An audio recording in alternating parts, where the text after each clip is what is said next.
Hello, Sonoma County.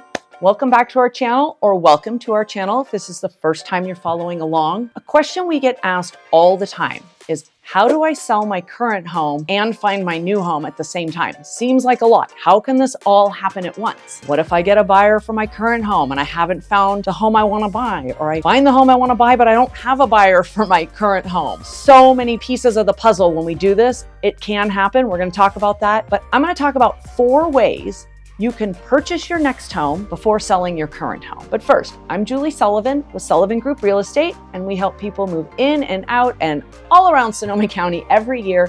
So if you're thinking of making that move, you've got a home to sell, you have to buy a new home, how can we put this together for you? Reach out, let's chat, let's get a plan in place.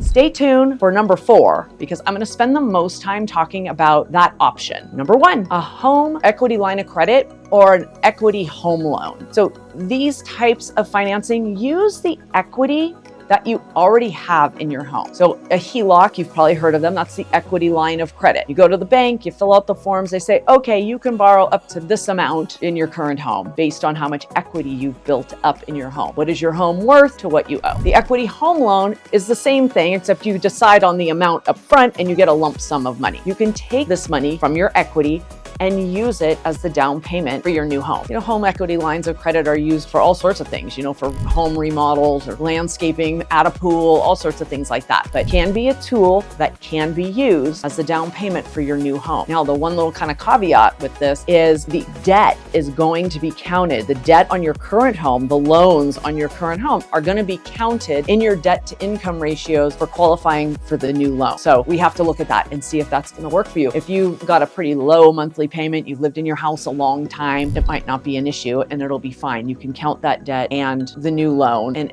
you can still get the financing for your new home. Or maybe you really don't have any other debt outside of your house payment. So we can see if that can be an option for you. But those 2 types of loans, using your equity is definitely an option. The second way we can make this all happen is a cash out refi. So you would actually refinance your current loan, pull cash out, have the one loan. So this way you wouldn't have a home loan and a equity line of credit loan or equity loan payment, and you take that money again and use it as your down payment. Now again, same as the equity loan, you're still using the equity from your house and you still have that debt. And now you've increased the amount of your mortgage. So again, works well if you've got a very low mortgage or you don't have a lot of other debt, and your lender can help see if these options are feasible for you to move on and purchase your new home. The cash out refi is really used a lot, especially if you're going to be keeping your current home as a rental. And we can count that rental income against the home loan there, and that's not all counted as debt. And you can take that money from the equity you've earned from owning that home and purchase your next home, and now you also have an investment property. So another way we can see if that can work using the cash out refi option. Number 3. The third way we can make this happen is with the good old-fashioned contingent sale. We do it all the time. You put your house on the market, we look for a new home. When you find that new home, we do have to write the offer and say it is contingent on the sale of your current home. When a buyer comes along to purchase your home, they know it's contingent on you finding your next home. It works all the time. Now, sometimes though, in a competitive market, it can be a little harder to get your offer accepted when you're contingent on selling a home. If there's other offers on the house at the same time that you want, and they're not contingent, a lot of times the seller is going to go with that offer. It's just one less piece of the puzzle that they have to put together. But we have ways and systems in place to get your offer accepted. And a lot of times the buyers on your end, they're willing to give you that extra time, especially if you're moving out of, say, of your first home. So it's kind of a first-time home buyer home. That's probably who's buying it again. And they're renting, and so they can give you the time to move out of your current home. So it works. We do it all the time. And we just close both properties at the same time. The money from your old home just moves right over to fund the down payment and the closing costs of your new home, and everything happens all at once. We get you a couple weeks after close of escrow so you can move your things out. But the good old contingent sale is still very much in place. It is used all the time, and we can see if that is the best option for you. Option number 4, and we're going to spend a little more time talking about this option.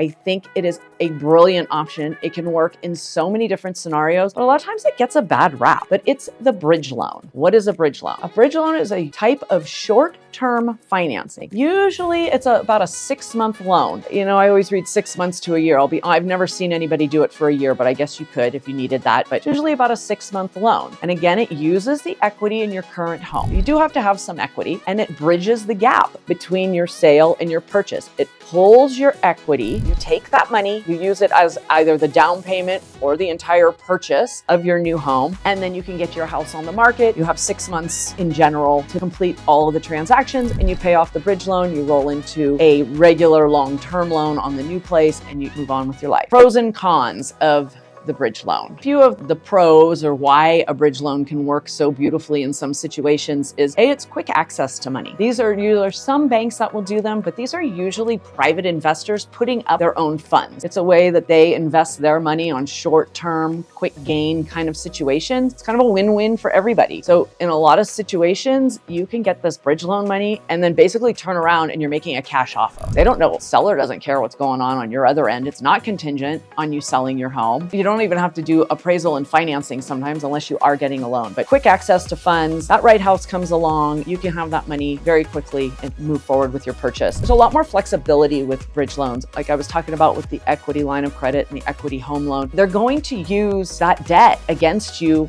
with your new financing if you're getting financing. So sometimes that can't be an option, whereas a bridge loan does not look at your income to debt ratio. Sometimes they don't even care really about your credit score or other things that could influence a traditional home loan. Again, it's just a private investment situation. They're going to take that money out of your equity, the little lien on your property till it's all sold. They get paid back. Everybody's happy. So what's the downside to a bridge loan? Why do they always kind of have a bad rap? Or people are like, I don't want to do it. They cost too much. They do come as a cost. Okay, somebody is putting up their private funds to make things happen and be more convenient for you, or to get you into that right home. So you are going to have a higher interest rate. Who cares? Honestly, who cares about the interest rate? You're going to have this loan for 6 months, okay? And they do come with some higher fees. There's going to be loan fees and origination fees. I mean, this is how the investor makes money on his money. I mean, if he can find other investments that are going to give that same kind of a return, why would he pull his money out of those and do these? Okay, that's why these investors do these bridge loans. You will have a higher interest rate for those few months that you have the money,